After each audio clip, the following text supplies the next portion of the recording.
In the quiet outskirts of a forgotten town, an old farmhouse stood abandoned, its walls whispering tales of sorrow and despair.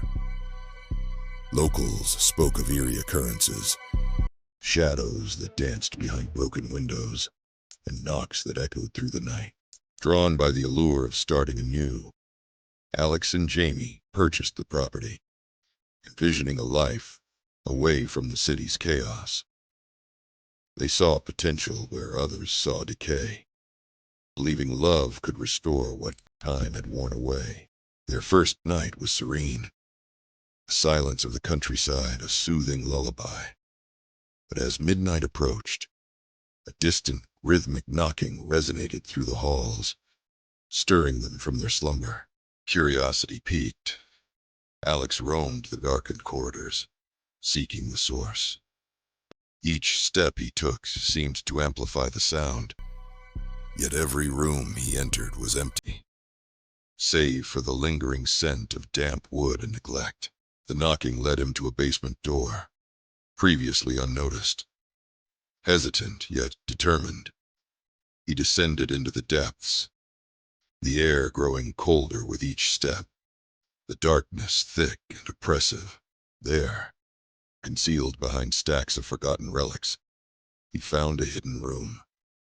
Its walls were lined with archaic symbols, and at its center stood a table, bearing a solitary, flickering candle, though no breeze disturbed the air.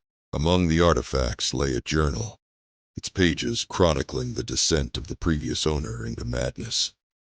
He wrote of nocturnal visitors, shadowy figures that knocked, seeking entry, their intentions malevolent and consuming.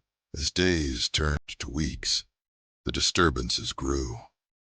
Shadows moved of their own accord, whispers filled the night, and the knocking became a relentless plea, echoing through every room, begging for acknowledgement. Desperation drove them to seek counsel from the town's historian, a man well versed in the supernatural. He spoke of entities that thrived on fear, gaining strength with each acknowledgement, and warned them never to open the door when the knocking commenced. On a storm-laden night, the knocking escalated to a thunderous pounding. Fear gnawed at their resolve, and in a moment of weakness, Alex approached the door, hand trembling as it reached for the handle. The next morning, neighbors found the farmhouse door ajar. Inside, all was as it had been, save for the absence of Alex and Jamie. Their belongings remained, but of them, there was no trace. Only the lingering echo of knocks in the silent halls. For those who listen, the shadows will whisper more. Subscribe if you dare, and return for more stories that may just keep you up at night.